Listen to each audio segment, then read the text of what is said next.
This is Agent Provocateur with Alan Walsh and Adam Wilde. Welcome to another episode of Agent Provocateur. We are 2 or 3 days now. What is it? 2 days past trade deadline. And I see Adam Wilde. How are you? I'm good. It's been a pretty wild couple of days, Alan. We had the full day trade deadline content factory going on Friday. We don't do a large live stream or large block of time like TSN or Sportsnet do. We kind of react to every trade as it comes in. And then last night, Steve and Jesse and I, along with our team, hit the road and went to London to do a live show. 150 people. It was loud. It was crazy. And I didn't get in until about 2 a.m. And of course, got to wake up and be a parent. So feeling a little wonky today, to be honest with you.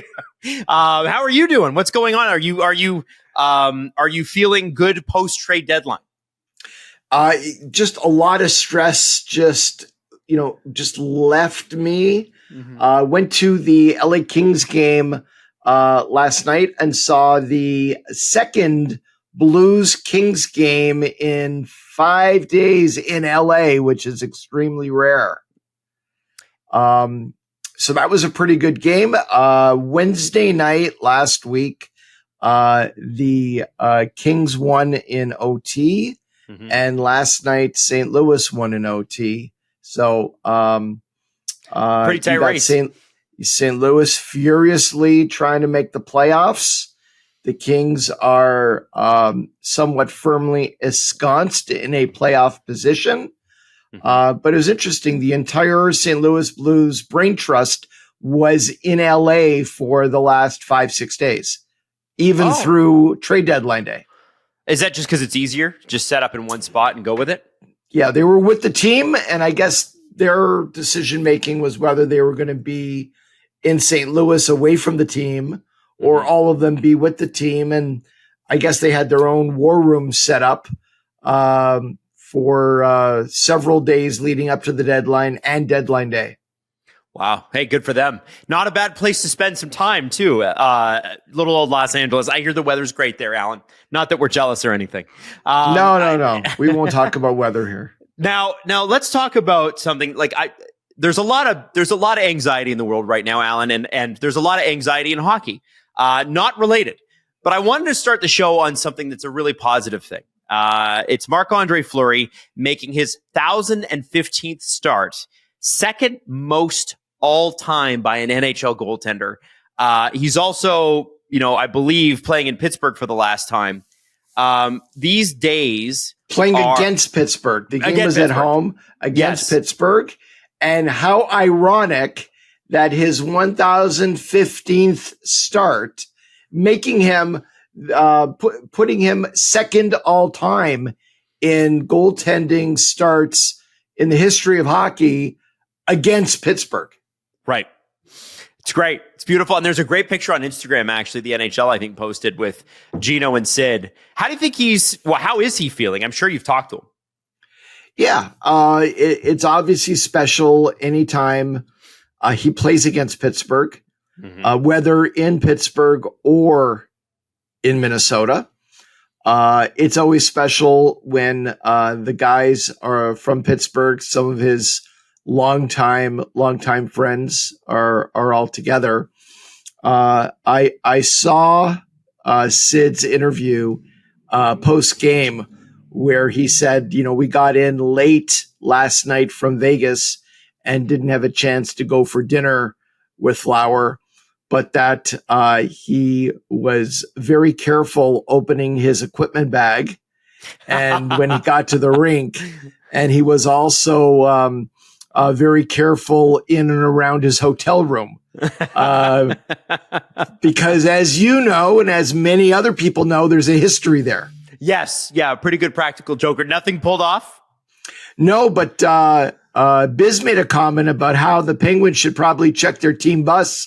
It might be on blocks when they come on out from the rink.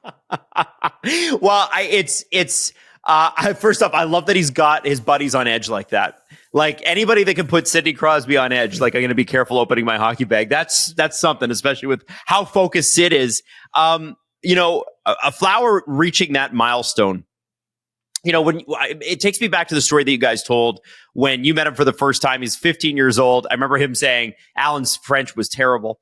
But no, he said it sucked. It sucked. It sucked.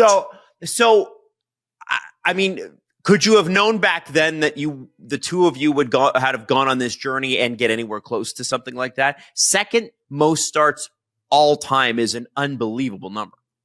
Yeah, along with, of course, the second most wins all time. It's been an incredible run together.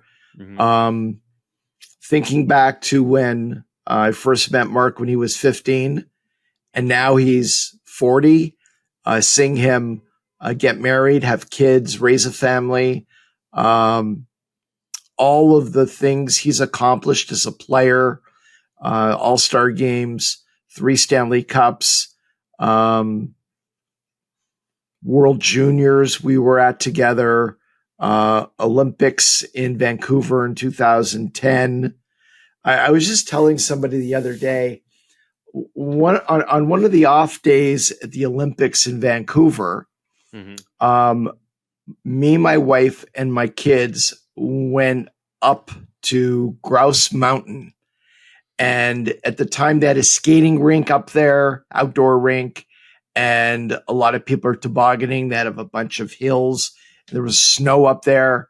And we go up there and we skate. I skated with my kids. You rent skates and skate outside for a bit.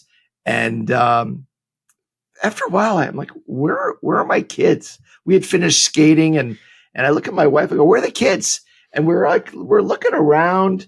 We weren't really that concerned, but we're looking around, and all of a sudden I see my son come down the hill, sliding on his butt, right? Like on a toboggan run. Yeah. And Flower right after him. They were like ran into each other, and Flower was like, hey, Ethan, come here. Let's go do something together. No way. Yeah. And that's just the way he is. That's just the way Flower is. That is awesome. I don't think I have fully processed the fact that this is his last year. Mm-hmm. There's a certain element of, and people have asked me a lot, are you going to miss watching him play? Are you going to miss him in the NHL? And there's no question I will. I mean, the relationship will always be there. We're like family. But Marc Andre Fleury is part of what makes hockey special. He's a gift to the NHL. His personality can light up a room, mm-hmm. and does. He makes people smile. He makes people laugh.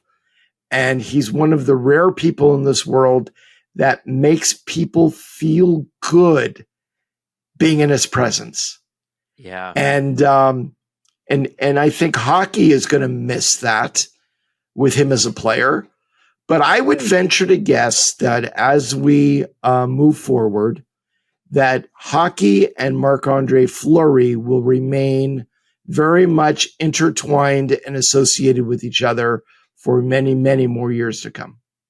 Yeah, I think it's too early to talk about that, but it sure seems like he'd be a great broadcaster. I'm just throwing that out there in multiple languages. He's got one of those personalities, but we can ask about that career once the playoffs are done, because the Minnesota Wild are going to the playoffs this year. So it's going to be an exciting time. They loaded up a little bit at the deadline. I'm sure things are pretty. I'm sure he's pretty psyched. Definitely psyched to have the team heading to the playoffs, and certainly not thinking anywhere right now beyond, end of the regular season and getting into the playoffs. Yeah, I get it. Now the trade deadline was Friday, and we had you on our live stream, which was awesome.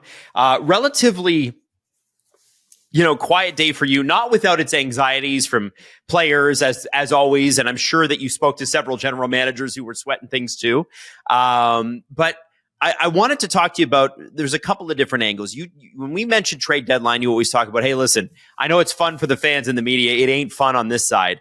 There's anxieties, there's moving, there's all the other things that you have to go through. Sometimes when you cross borders, I know one of the Leafs prospects, because he's a Canadian citizen and he was here, he got traded to the Bruins, couldn't play for Providence, needed to get the immigration stuff sorted out. That's all, what part of what being an agent is. It isn't just negotiating big fat contracts, as much as that's great. Allan, it was, with the Mikko Rantanen situation, with Colorado loading up, with Toronto loading up, there were some big teams making some big moves, and it made big headlines. And you saw some trends on Friday that you think are indicative of what's going to happen in a world where the cap rises significantly. I'd like to talk to you a little bit about it, because in previous years, it's sort of been like pulling teeth with general managers because of the flat cap. Right. And now they're being bold. And now that we know that the salary cap is going to at least 95.5 next year, and then bumping up to 103.5 and then 114-ish, those are huge jumps.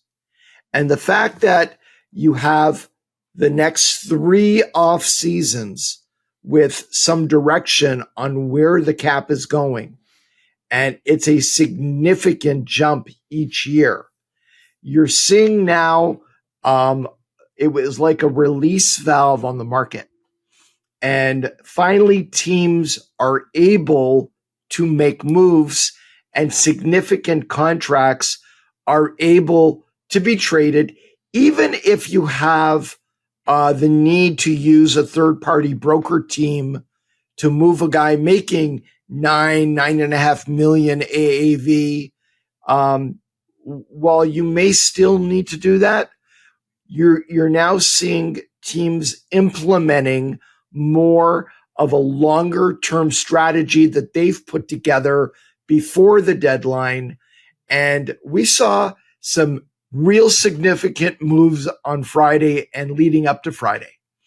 And I would predict to you now that as we get to the draft and to July 1, you're going to see a true free agent frenzy, unlike anything we have seen in many, many years. There will be contracts, there will be dollars spent, there will be cap dollars spent, there will be term, and it will all be setting records, and it will all be unprecedented in hockey. And we're going to see a number of players getting record-setting contracts this July 1-ish. And I think that the breadth of it all is going to last longer. Usually by July 1, 5 p.m., almost all the money is spent. Almost all the roster spots are taken up. And you may have a few deals happening on the 2nd and the 3rd by 4th of July and the start of 4th of July weekend. Many teams were packing up for the summer, so to speak. And it's like summer vacation has started and everybody is done. Mm-hmm. And I think that what you're going to see now is it's going to go a little bit longer. Oh, right. It's going to go a little bit longer. Interesting. And we're going to see unprecedented levels of spending. It's coming. It's happening. And we're going to see a lot of contracts that are going to just blow people away when they see the money in the term. What do you think about general managers spending first round picks as much as they have this deadline? And you look at some of the best teams in the league, Vegas and Tampa Bay. Pittsburgh's done it for years, firsts and seconds. Boston is always in there until this year, buying at the deadline. The Leafs are doing it. But it feels like it's accelerated a little bit closer to what the NBA is, where, sometimes in the NBA, you're going to see like 4 or 5 pick swaps and, a first and a third in 2031 and whatever. What are your thoughts on the NHL general managers and just the draft pick part of it? Are we going to start to see a lot more picks thrown out the door in order to keep championship windows open? And is that a responsible thing to do? And Allan, do you care? because you're not a GM. I do care Okay. in the sense that I'm always analyzing team behavior and league-wide trends. And I'm looking at it with an eye towards how will it impact my clients? Mm-hmm. How will it impact the player side of the ledger? And you're right. In fact, there were a couple of GMs who were very open in saying, I see my job here right now. My responsibility is to do everything I can, every tool in the toolbox to give this team that I have right now and the players in the room the greatest chance to win this year. And that's how I see my draft capital. That's what I'm utilizing my draft capital for. And if you have a team with the age of the players you have signed, right, where your window is open now, what is the point? If you're a top team in the league, you might be drafting 27, 28, 29 overall. Is there a player at that level who is going to be able to step into your lineup next year and be a difference maker? I would venture to say no. Right? So they are using that draft capital. We can draft that player at 27 or 28 or 29, and that player might be in our lineup and contributing in 3 or 4 years if we're lucky. Yeah. Right? And by that time, the players that we're paying 7, 8, or 9 million a year, their contracts will be expired and they're going to be 33, 34, 35 years of age, and it doesn't align. Right. But here we can, we can see in 2/3 of the season where our weaknesses are. Maybe there's some injuries longer term that we need to replace a player. Maybe a team is not happy or thinks they can bolster their defense on the left or right side. Maybe they think they need another scoring winger, or for the first time ever, centermen are available. Yes. Right? It's always been the mantra, like there's no, it's not possible to get a good young centerman in a trade. Well, maybe it is. Right. So certain teams have the mentality at some point in time, they will have to reset or rebuild just as their star players age out. Yes. You can't be a contending team legitimately vying for the cup forever. But I heard one NHL owner say recently, I don't believe in rebuilding. I don't believe in it. I will take every opportunity to win now, every chance we get, and we'll spend any amount of money and use any amount of draft capital and any other tool at our disposal to try to win now. And their strategy is never going to be rebuilding. It's going to be retooling on the fly. Right. And that's worked for teams. Like you look at how that worked out for New York, the Rangers, I'm thinking specifically.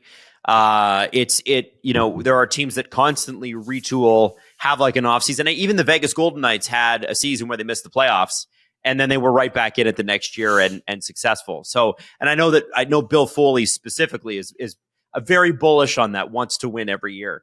Allan, I have to ask, because I look at a guy like Callum Ritchie, who I know is not a client of yours, but here's a guy that, or a Fraser Minton, who I know is not a client of yours. Young guys, maybe they've played 7 or 8 games or even 20 games with the NHL franchise. They're either in the OHL or NCAA, or they're in the AHL, whatever the case may be. When you have a client at that age, 19, 20, 21, they get traded at the trade deadline. What is that like for them? Does the general manager call them? Like I can remember when Sean Dursey was on with us, because he is a client of yours and he was dealt at the trade deadline, that he was due to have dinner with one of the Leafs development coaches, and they told him, "Hey, you've just been traded. Like we're not going to do dinner now." How does that go? Does it can it hurt confidence? Are they excited? What's the usual reaction to that? Well, I think the initial reaction is shock because it's not anything that a young player is thinking about. But it usually means the player is in demand, and the discussions that usually take place between general managers is like, for example, let's use the jersey trade as an example. I believe that was the Jake Muzzin trade, and I remember hearing behind the scenes that LA specifically asked for Sean, right? They probably had 3 or 4 prospects that were available from Toronto where LA could choose any one of the 3 or 4. And it was LA saying, we want Jersey. Mm-hmm. So right away, that in a sense is elevating a player into the new organization that he is being traded into. So that's a positive. Yeah. And I think that in many of those situations, it shows that a player is in demand and a player has a profile high enough where, you know, when you talk about the futures piece of a deadline deal or in any trade around the draft, that futures piece is usually one of the top pieces in an organization's young prospect pool. So that's exciting. What do you say to them on a human level? You know, those are difficult conversations. Yeah. Because I think when you're drafted, a player envisions himself wearing that uniform and playing in the NHL one day wearing that jersey. And at that age, players aren't really attuned thinking about trades and contracts expiring and free agency and salary arbitration.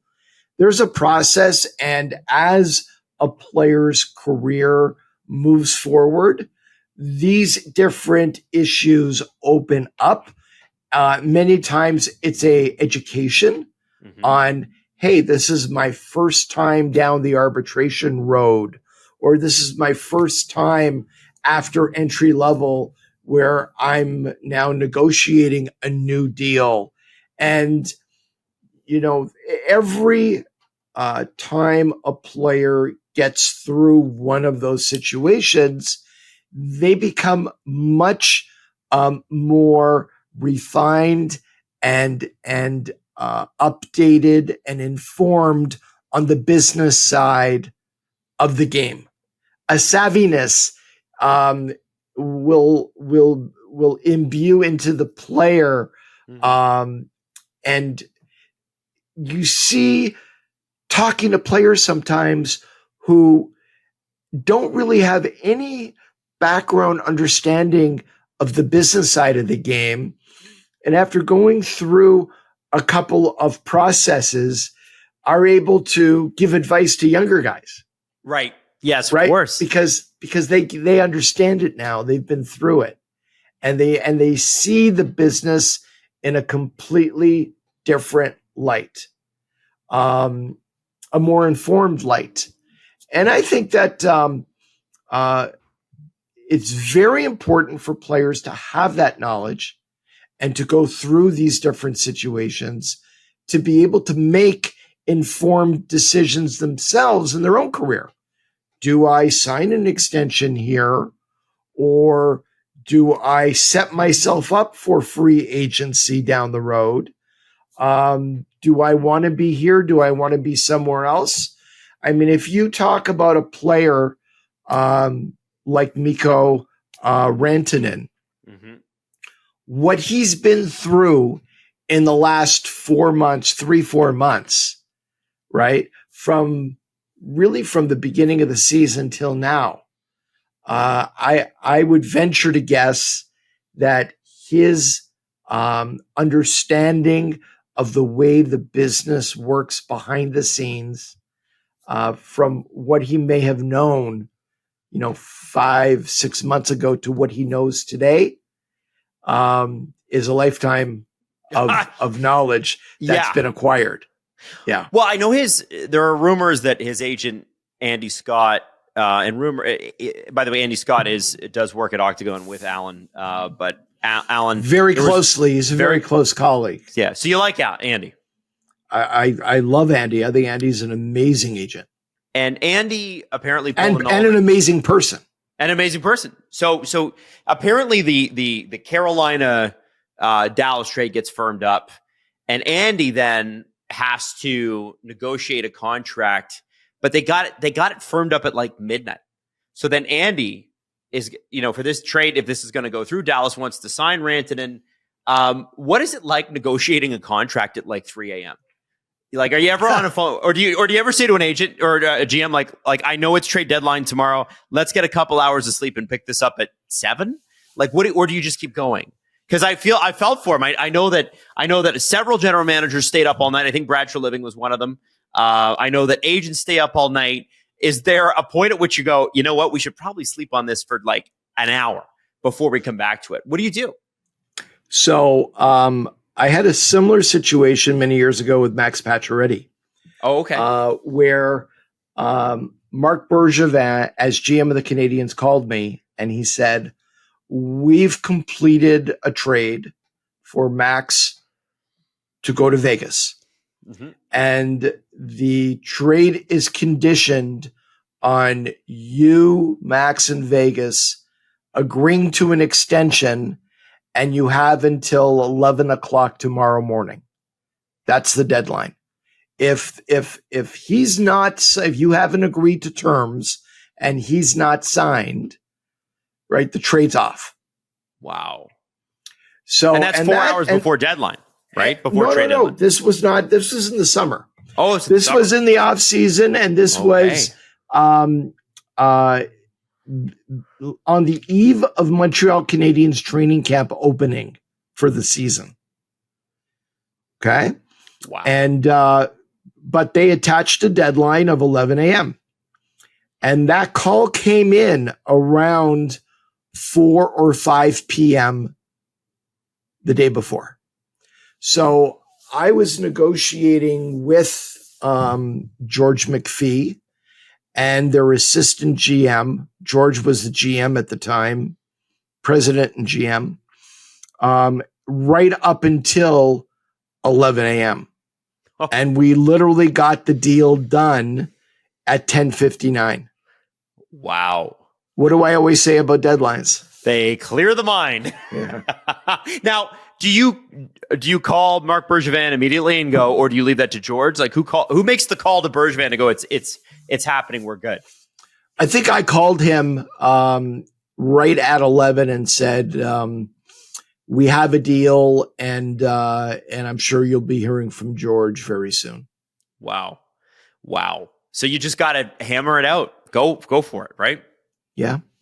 Wow. Okay. Well, I hope Andy slept a little bit this weekend then.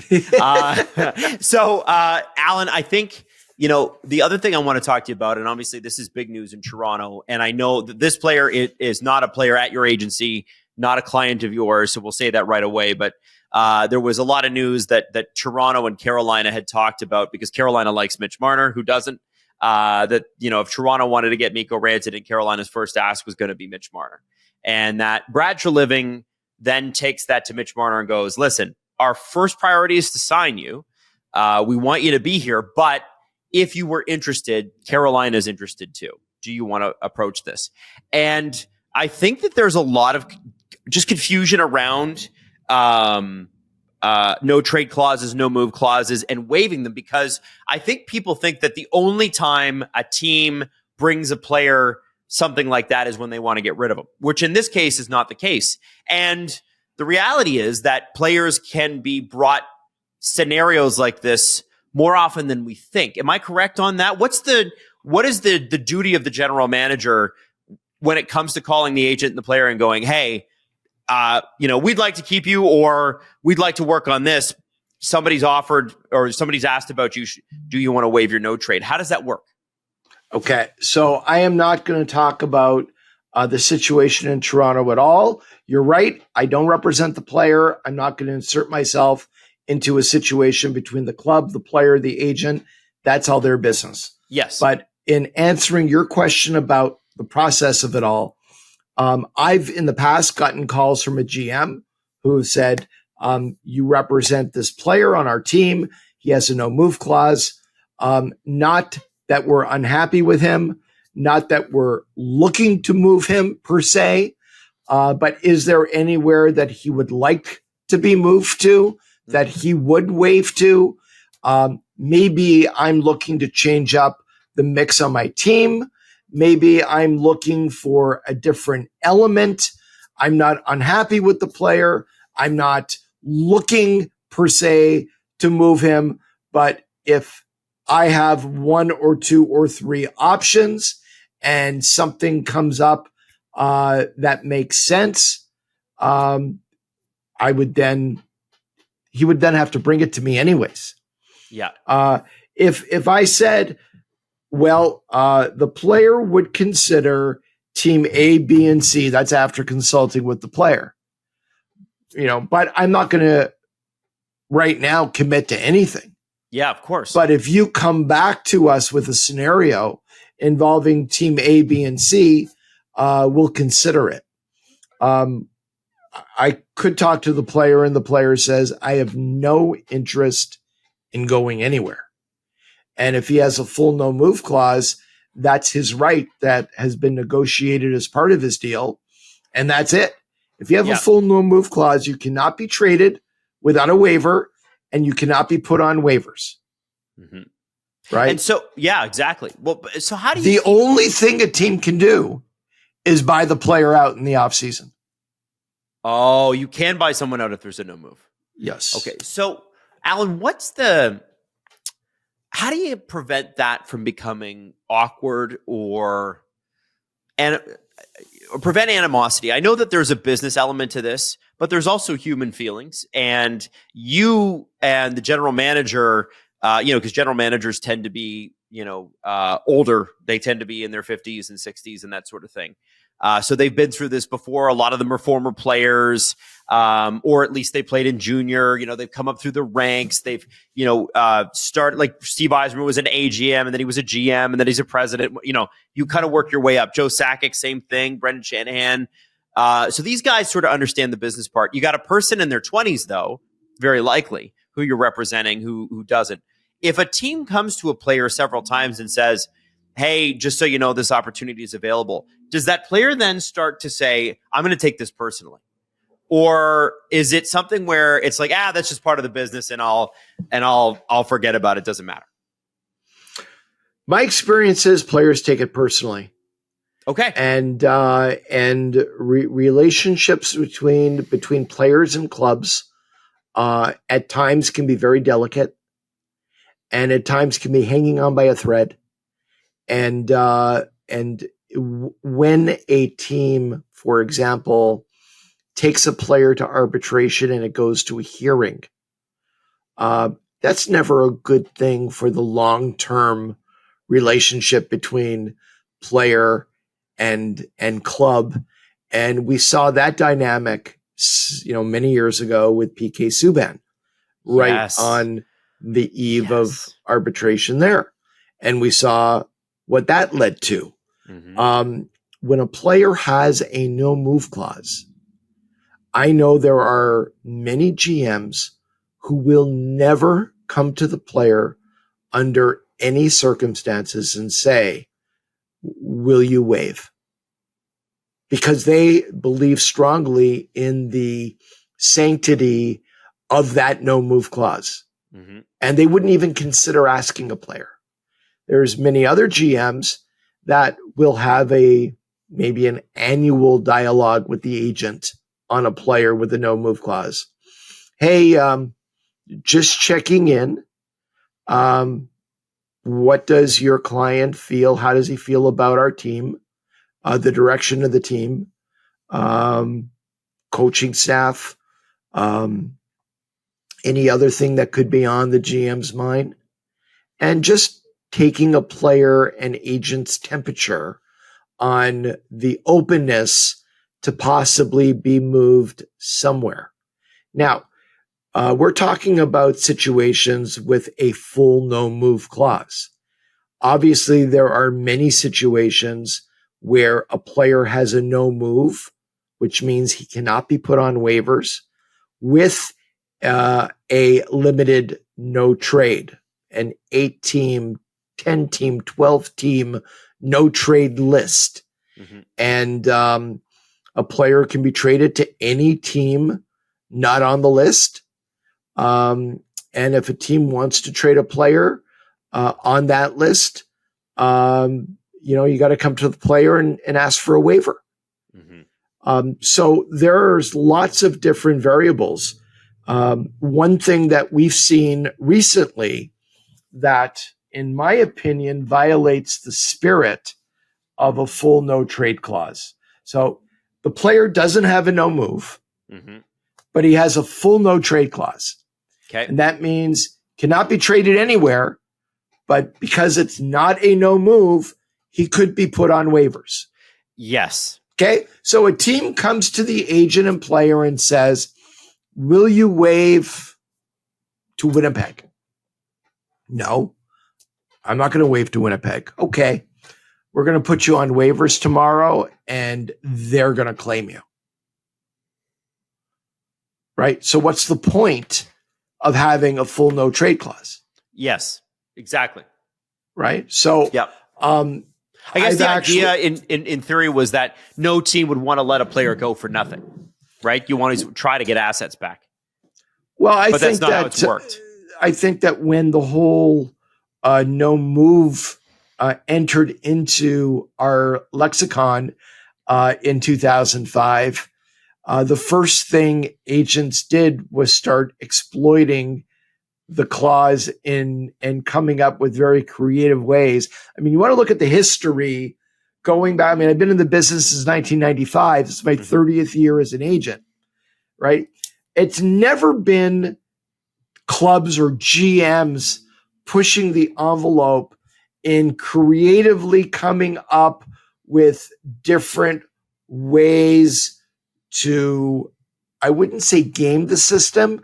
I would say to take maximum advantage within the rules of what you can do in extremely creative ways. Okay. Mm-hmm. And it was always coming from agents. Yeah. And it was never coming from the league, from the GMs historically. And I think that, when you started having, you had a no move clause and a no trade clause, and then agents were able to combine a no move with a limited no trade. And people at the league side were like, well, I guess there's nothing in the rules that says we can't do that. Yeah, sure. So now can't be put on waivers, but there's a 12-team list. Mm-hmm. And then you can do a 15-team list, a 20-team list. You can do an 8-team trade list where you could only be traded to 8 teams that are on the list. I mean, there's all different ways to creatively put this together, but the impetus of all of that was always coming from the agent side, never the team side. And I think historically, we understood the parameters of the CBA and how to exploit within the rules,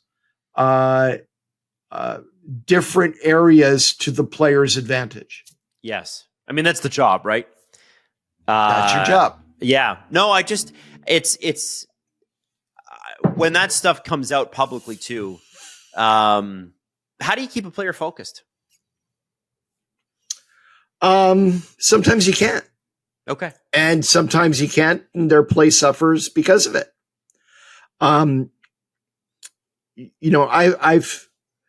I've had many heart-to-hearts with players on this exact issue. It's a when a player is playing somewhere and he's happy and really likes the city, loves his teammates, believes in the team, he's part of the community, approaches the whole situation like, hey, this is my family, right? This is my second family. Yeah. And then, in one fell swoop, and it's part of the business. I don't want anybody playing their violin. This is what everyone this is what everyone signs up for. It's a cutthroat, ruthless business sometime. But Adam, there are times when players' hearts are broken. And, the depth of the hurt, I don't really think people appreciate how deep it goes when you're sitting on the phone or sitting face to face with somebody talking through some of the situations that I've seen over the years where the depth of the hurt it's real, it's painful, and as an agent, it's something that we have to manage and talk through and try to provide some perspective and a way out, a way to make a bad situation better down the road. Right. When you've got a player, Allan, that's going to be sort of the belle of the ball when it comes to free agency. So, like you got a CJ and all those guys, they all do their trade boards and their free agency boards, and everybody checks them. And sometimes, as free agents, people don't make it. Like Mikko Rantanen didn't make it to free agency, right? He got the contract he wanted. He's in Dallas, long term, boom, done. When you got a player that's about to go to free agency and it's looking like, I don't want to say both sides are animosity or whatever. It's just the player just wants to test free agency because they've earned that right. Yep. How do you feel about, what's the traditional mentality going into that? I'm always curious about that because, you have guys that over the next few years are looking at making $100 million over the next decade, which is a family changing amount of wealth. You cannot generational. Generational. It's a crazy, and it's great that NHL players are finally in the position to make generational wealth. We could see, and I'm thinking specifically of summer 2026 when a particular couple of players are up, we could see the first $20 million a year contract. It's coming. Easily. It's coming. Yeah. And you've got playoffs, and you've got teammates, and you've got family, and you've got all these other things. In your experience, how able are guys to just focus on the next game ahead of them? These are professional athletes. They're used to taking seasons in stride at this point if they're coming up for a deal like that and they're going to be an unrestricted free agent. They've got tenure in the league. They've been around. Are they able to stay focused? Is it something that the family talks about all the time when they're at home? How does it dominate their world? What happens? What's the personal impact? There's a lot of players that they leave all of that at the rink, and when they come home, they want to be a husband and a dad, or a boyfriend.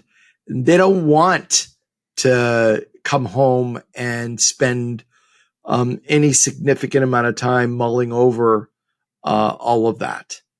And I think that's a real healthy way to go. Mm-hmm. There are times when a player who I talk to all the time will text me and say, hey, can we have a business discussion Wednesday around 2 p.m.? They're setting aside, maybe an hour, maybe a half an hour where they're preparing in their own minds to have a business discussion as opposed to just the normal course of speaking to somebody in a given day. Yeah. Whether it's the day before a game or the day after a game, some players like to actually schedule something with you.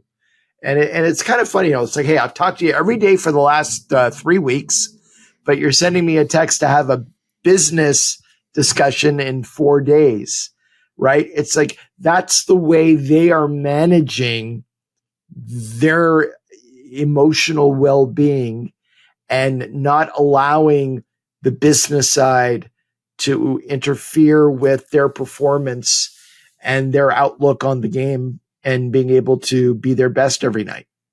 Right. And for the players that can't, what do you tell them? Or the players that have a harder time with it? Because some of us can compartmentalize.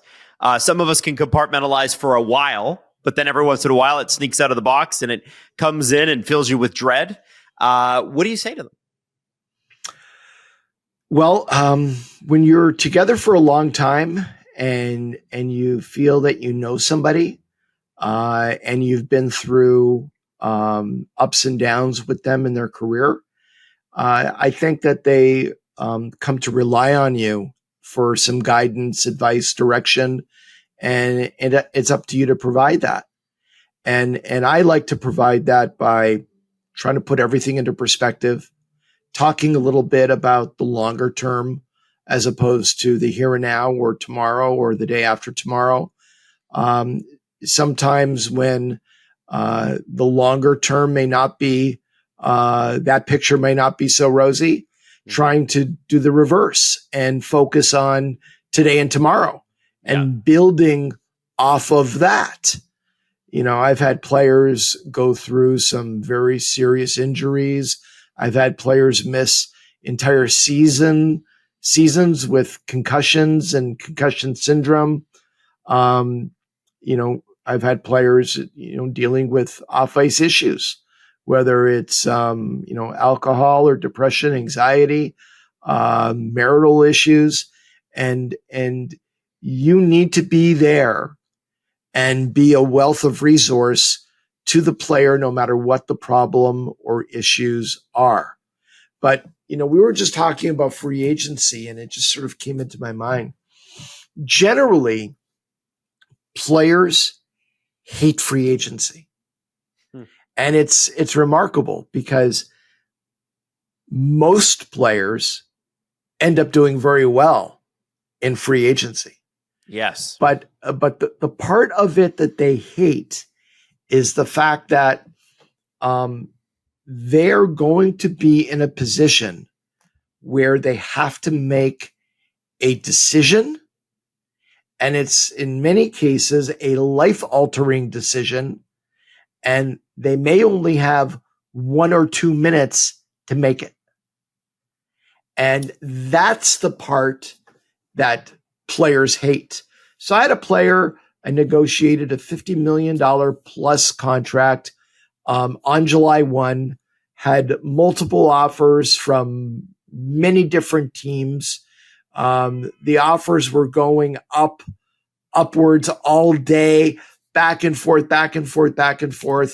When we finally got the deal done late on July the 1st, the next day was talking to the player and he said, I've been looking forward to July 1 and unrestricted free agency for 2 or 3 years. And I hated it.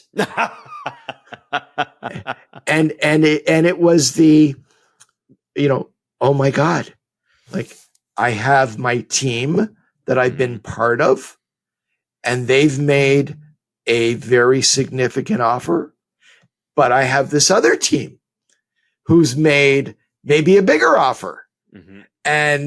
But am I going to make that decision to leave a place where I may have been happy, but they're not offering me as much money or term as this other team? But then there's this other team.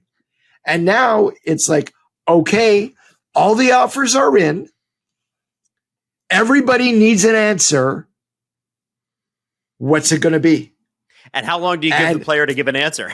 Well, I mean, sometimes you literally have, we had Mike Rupp on the show a few seasons ago, and Literally, when Mike Rupp was a free agent on July 1, we had the general manager of the New York Rangers and the general manager of the Chicago Blackhawks on my office phone with the lights flashing on hold.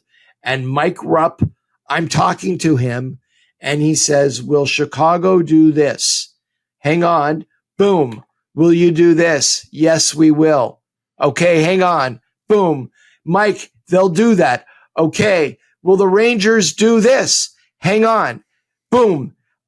Slats, will you do this? Yes. Okay, hold on. Boom. Mike, they'll do this. And we went back and forth like that until it was like, we're done. We need an answer. Boom. Mike, what's your answer? Wow. I one time I had that situation with a player, and I'm like, here we are. Mm-hmm. What's it going to be? Can I sleep on it? You've got 30 seconds or all of the offers are gone. They're all going to move on. No, you can't sleep on it. You need to give an answer in 30 seconds. Oh my God, I'm never going to be able to do that. You have to. What's it going to be? Wow. Yeah. Okay. So that's what you're staring down. As much as it's generational wealth, as much as you've earned it, a day like that is extremely stressful. Extremely stressful. And how about managing several situations like that simultaneously? Oh, that's a lot. That's a lot. And families and all that stuff factoring into it too. Wow. Yeah. Allan, I appreciate the insight because I think there's still so many gray areas in how teams, agents, and players interact with each other. And I think the instant thought is, well, it's always contentious. And usually it's actually the opposite. It's quite respectful. Sometimes contentious. I'm sure there's been a few salty words uttered in conversations you've been in before. But a lot of this is very business and like, let's get to the point, right? 95% of the time, the team's interests and the player's interests and the agent's interests are all aligned.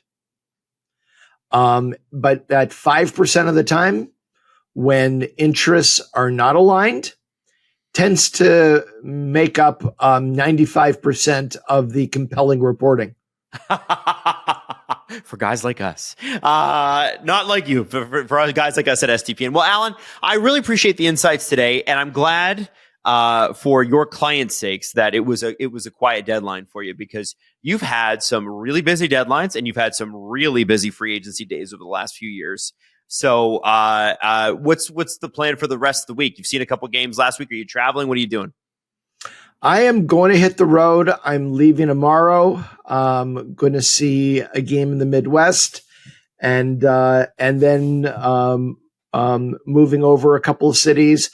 I'm going to be in 3 cities in 5 days. Okay. And then back home for the weekend? And then back home by the end of the weekend. Unbelievable. Well, enjoy the travel. And thanks as always for recording this late on a Sunday night so we could get it out. Always a pleasure seeing you, and love doing this podcast, and love spending time with you. Yes. And love talking about hockey. Well, me too. And I guess one last thing, can't wait for you to be up here for the playoffs to cheer on the Toronto Maple Leafs. I know how excited you are. I'll be there. This has been Agent Provocateur with Allan Walsh and Adam Wilde. Follow Allan Walsh on Twitter @WalshA. Subscribe wherever you get your podcasts by searching Agent Provocateur and hitting the subscribe button. YouTube.com/SDPN.